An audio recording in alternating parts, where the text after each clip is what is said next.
Hey everybody, today I wanted to go over my food and water preparation items. I actually have a lot more, but I wanted to show you guys like a 3-week kit, or really 2 weeks comfortably, so we'll call it a 2-week kit.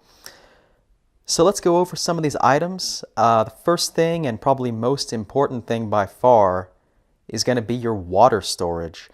And what I've got here are some 7-gallon jugs, which I think should be the first thing you get, because water is actually way more important than food.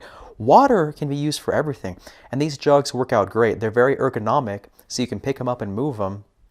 They're not too heavy, but you do need to be in reasonable health to lift a full one. If you're kind of weak, you want to maybe lift a half one. But I love these things. And you got to plan for about 1.5 gallons a day to be comfortable. As far as food goes, you got to have your rice, because rice virtually never spoils as long as you keep it dry. And then a whole lot of canned food. Basically, if you've got your carbohydrate, your protein, and some vitamin C, you'll live. It's not much more complicated than that. And so I've got my rice here, I've got my canned pineapple, canned chicken, and some chili, which is kind of the fundamentals covered. The chicken is really good. This particular food is not too high in sodium. Canned chicken always has some sodium in it to help preserve it, but you don't want too much sodium because it's thirst provoking. And when water's in short supply, obviously you don't want something that just makes you even more thirsty. So what I do is I take this and I fry it up, or if I'm feeling lazy or if I don't have a lot of time, chili is actually faster. The reason I don't stock only chili though is because it is more expensive, and usually it's meat diluted down with beans and vegetables, which is fine, but carbohydrates are a lot easier to get either from rice, or you can even grow your own potatoes in your backyard. So chili though, if I don't have a lot of time, and also this chili is not very high in sodium. You want to check the sodium content on all of your storage foods. This was the lowest sodium chili I could find at my local grocery store. And it's actually still got a reasonable amount, but it is much less salty than some other brands I've tried. Like Hormel chili, their regular chili is crazy salty. They do have a low sodium one, which is actually pretty good, but their regular chili is just salt central. I have some of these little fuel tablets, again, just for convenience to heat like one meal, but they're not very economical.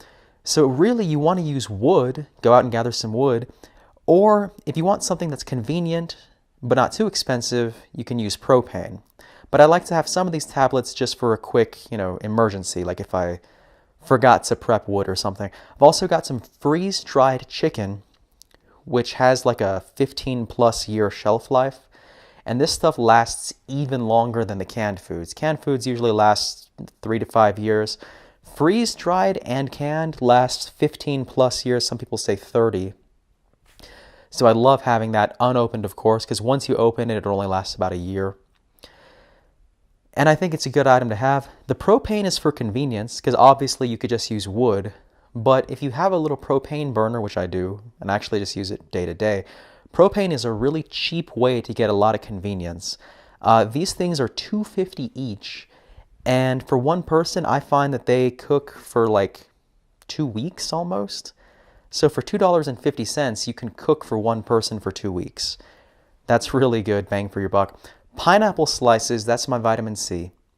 And I really prefer pineapple slices over other fruits because canned pineapple doesn't taste too much like canned food, right? Like canned peaches, for example, are kind of slimy and gross, but canned pineapples, for some reason, they preserve really well, and they still have a nice texture and good vitamin C, so you won't get scurvy.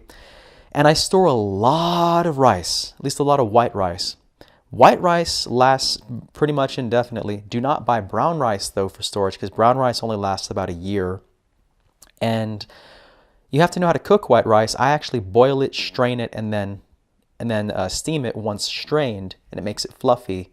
Most people don't make rice the right way. It's kind of a tricky thing. It's also very helpful to have a pump. This is just a hand-powered water pump, which makes getting water a little bit less tedious from these jugs. And I actually do have a 55-gallon jug as well, which is the next step. This is kind of your basic preparations, cover you for a couple of weeks. But if you want like months or years of storage, I recommend getting some 55-gallon jugs as well. You need to have levels in your system. And of course, everyone in your family should have at least one of these steel USGI metal canteen cups for heating food, for warming food, for sanitizing water in a pinch. Absolutely a must-have, goes without saying. So these were just some ideas I want to share with you guys. Maybe let me know in the comments below what your preparations are.